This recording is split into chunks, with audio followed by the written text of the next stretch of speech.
You're watching WTHR, Channel 13, Indianapolis. Live from Indiana's News Channel, with news for Indianapolis, Muncie, Morgantown, and all of central Indiana. This is News Channel 13, live at 5. It's hot and you get tired in the middle of the day. And soaring temperatures combined with high humidity make learning almost impossible for some area students. The unbearable heat forces some schools to close early and others to cancel classes altogether. It's our top story tonight, live at 5. It's truly been a miserable day for students and teachers cooped up in classrooms that feel a lot more like ovens. Rich Van Wyk reports tonight on how the students are now doing and what they can expect tomorrow. How hot is hot at School 86? This is as hot as any day we had in summer school. And summer school dismissed at noon. With today's day only half done, the classroom temperature was 89.8 degrees and climbing. When it's this hot, your hands get sweaty, the pencil falls down. You get tired in the middle of the day and you get tired and sweaty. And you're always thirsty. Most teachers let students keep bottles of water at their desks. And even though there are lots of fans, After a while, you look back and you have sleeping and are near sleeping, and you think, well, I'm not doing as well as I could. So you try a little harder. What do you think was in the paper bag? A seed. A seed? Yeah. although some school systems closed early because of the heat, IPS is sticking to its normal schedule. Sending students home with no warning could be more harmful than a hot classroom. We have working parents that couldn't possibly get home, and I would be very concerned about children being uncared for at home if we sent them home. Although school in this heat is sticky, sweaty, tiring, uncomfortable, and generally no fun, the students didn't seem to mind once the playground opened for lunchtime recess. The kids on that playground were having a lot more fun than the Broad Ripple football team tonight. Our thermometer says it is about 96.7 degrees on the football field here. It doesn't feel anything like football weather. It doesn't feel like school weather for that matter either. I might also add the reason IPS is sticking to its original schedule, a spokesperson told me that they're basically having enough of a hard time getting people to and from school on the regular schedule. Trying to change things around would only confuse things even more. We have a short list of schools that will be dismissing early tomorrow. Beginning in Pike Township, the Lincoln Middle School will be dismissing at 1:30. The southeastern Fountain Schools will be dismissing at 1:30 tomorrow as well. In Western Boone Schools, high school gets out at 11:15, elementary school 11:30, and there will be no afternoon kindergarten. I might also add, Alison, that as far as IPS is concerned, only about 10% of its buildings have air conditioning. Tomorrow it looks like it's going to be even hotter. Oh, that makes it so terrible for those kids trying to go to class. Rich, what does this kind of heat do for the argument for year-round school in Indiana? I asked a couple of teachers about that, and they think it's a good idea, but if we're going to have year-round school, they say we're going to have air conditioning. There's no way you can stick around in school when it's 97.8 degrees outside and even warmer in some of the buildings. Yeah, and with only 10% of the classrooms air conditioned, that would be a big job to get them all air conditioned. Thanks, Rich. Well, the combination of high temperatures and stifling humidity created an uncomfortable heat index today, and that prompted the Marion County Health Department to issue a heat warning for Hoosiers. The heat should be considered a serious potential health threat, especially for those who work outside, the young, and the old. Heat cramps, heat exhaustion, and heat stroke can and do strike suddenly. If you can't get into the air conditioning, try another effective approach. Shady environments are one of the best ways to do that. Fans, drinking lots of cool ice water certainly are some of the best ways to go about doing that. Dr. Harsha says to avoid alcohol, wear light, loose-fitting clothing, and take plenty of breaks that will allow your body to cool down a little bit. We're going to have more on Hoosiers' creative ways to beat the heat coming up tonight at 11 o'clock. Question everybody's asking, how long will it last? Yes, it's not over until it's over. That's the famous sports saying there, Yogi Berra there. Anyway, we may get a little relief from the humidity over the weekend, but our temperatures are still going to trend above normal for late August. Circulation is going to continue to keep us right in the middle. It'll bring in very moist air from the west and the southwest. So southwestern Indiana is under a heat advisory there for tomorrow as well. Heat index temperatures will range anywhere from 105 to 110. Right here in the metro area, tomorrow's high we're forecasting at 94. That's our high number so far. The heat index will be well above 100. As a matter of fact, Fort Wayne hit 94.3 this afternoon. This was the hottest temperature they have had in 2 years. Wow. So there's a lot of sizzle left, a little relief over the weekend, and then even into next week, it looks as though we're back in the furnace again. Have the complete story here in a few minutes. See you then. Okay. Thanks. It's official, signed, sealed, and delivered. Just 2 weeks into the new school year, Warren Township teachers have approved a 2-year contract. The vote by teachers and the school board brings an end to the lengthy contract talks. The deal gives teachers a 3% raise this year and nearly 4% the second year.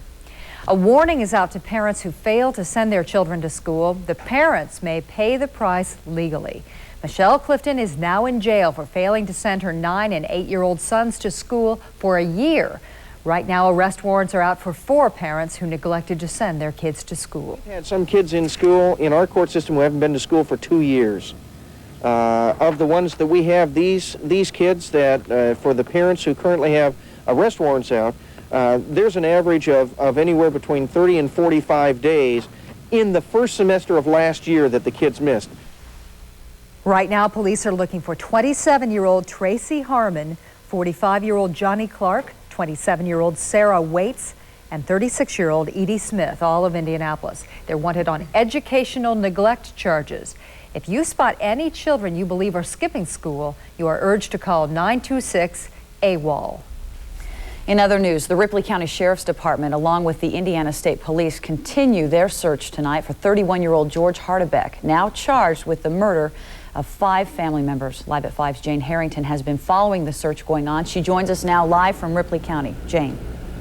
Having charged George Hardebeck with murder, police have set up roadblocks here and elsewhere throughout the county. They're hoping to find information about Hardebeck or his whereabouts. After a 2-day search for the man, so far nothing. Some of his closest family members are speaking out now for the first time since the slayings. Now, the bodies of 73-year-old Martha Hardebeck, 3 of her adult children, and her son-in-law were discovered on their Ripley County farm. Now, police have charged Mrs. Hardebeck's son, George, with murder, and it's devastating for the entire family here in Ripley County. I said, you hear of it, far off, but it don't happen in a town like this and for people like that. I don't think they've even had I never even heard the boys getting in a fist fight. What are the questions that you have? I don't know. I just hope that George was taking his own life so he don't have to face a trial or be shot to the police or something. But I still don't see how he could do it because he wasn't that type of person. George Hardebeck is believed to be driving a tan Ford Escort station wagon. You're seeing it now. Police are searching high and low, but still haven't found him. Now, coming up on the news channel at 6 o'clock, you'll hear from the last person to talk to George Hardebeck before that fateful night in his home behind me. Back to you in the studio. Jane, what do family members think caused this deadly incident? They tell me that earlier in the week there was a feud going on between George Hardebeck and his brother-in-law Virgil Powers, who is one of the victims. Apparently that argument had to do with George's decision to disconnect telephone service to the house. Whether that is the motive or any motive at all, that's something only the police know and the courts would have to determine. Back to you. One last quick question. Have authorities given you any reason to believe why he still might be in Ripley County, why they think he still might be there? Well, I think it's based partly because of all the sightings from the public. The state police and county sheriff's department phones have been ringing off the hook. Everybody's saying they have seen that tan Ford Escort station wagon. However, sightings have been reported as far north as Indianapolis, and we understand that a search is going on there as well. All right, Jane, thanks for the update. Ann. The Los Angeles Police Department is expanding its investigation of Michael Jackson to include his relationship with 3 other boys. Police recently questioned an 11-year-old Australian boy who was at Jackson's ranch when police raided the property Saturday. The youth says he did share a bed with Jackson, but says it was slumber party style and that the singer is no child abuser. Not true. He wouldn't do anything like that. He wouldn't touch people in a different way that you shouldn't. Friends and family members are rallying to Jackson's support. Students and faculty at Hamilton Heights High School also support him. The principal says they met him through the Ryan White family and don't see Jackson as a child abuser. Some of his teachers and kids that he's such an easy target to pick on, and obviously the empire that he's built up, that people here don't want to believe that that kind of thing has happened at all.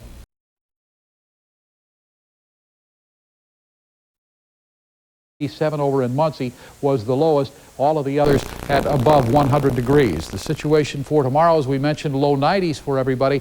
Chance anyway of a scattered shower, thunder shower in the afternoon, but hitting 96 down south. So the forecast for us tonight: warm, humid, chance of 1 or 2 thunderstorms in some spots. That should be especially north and east of the city. 74 will be the overnight low. During the day tomorrow, hot, steamy, hazy, chance for an afternoon thunderstorm. Forecasting a high of 94. A record 97 set back in 1948. Excuse me. Thank you. Not an easy we'll one tonight. see it Just whoever was in the thing, I'll see it. See at 6, all right. It's better than karaoke. Coming up next, live at 5, Don Hein has a sports sing-along. We'll be right back.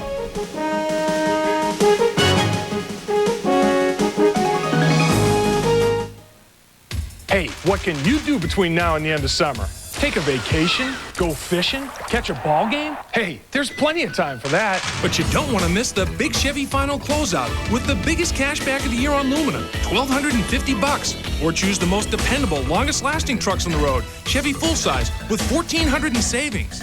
Hurry in now, because at the end of summer, it's turn out the lights, the party's over.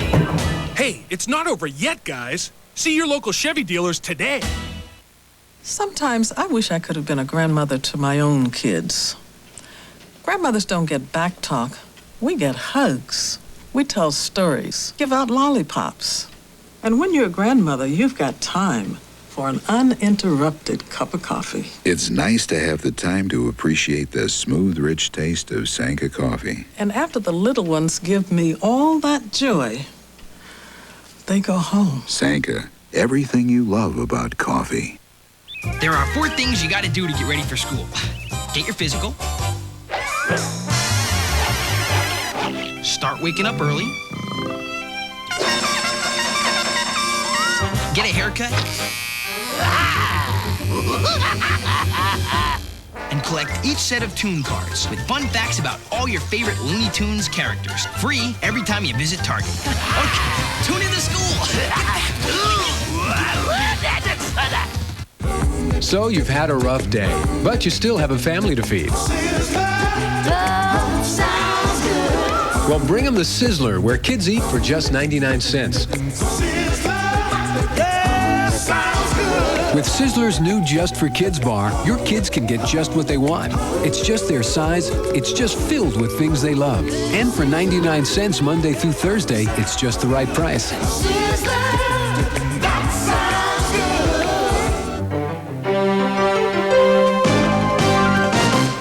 Well, this is the portion of the 5 o'clock newscast where we see if the heat has finally gotten to the sports department. Well, my experience has been that's a difficult judgment to make under the best of conditions. Defend yourself, Donovan. Ann and Alison, I wish I could, but I think you pretty much hit the nail on the head there. And our beginning is evidence of that here.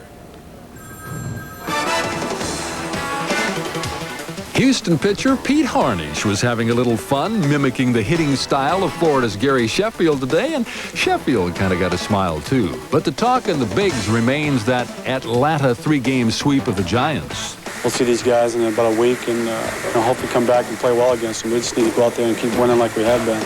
Now, the Braves aren't in first place yet, but the Giants are reeling a bit after having lost Will Clark for 15 days with a stretched ligament after that awful slide.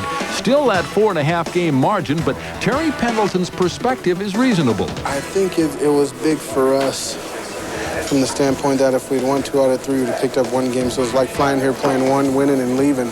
But to pick up 3, that we picked up 3 ball games, and it's definitely a difference between 7.5 and 4.5. And that Dennis Martinez acquisition is off. Everyone, including Martinez, thought he was traded to Atlanta for Brian Harper, but Martinez nixed the deal today, presumably because he wasn't assured a spot in the starting rotation next year.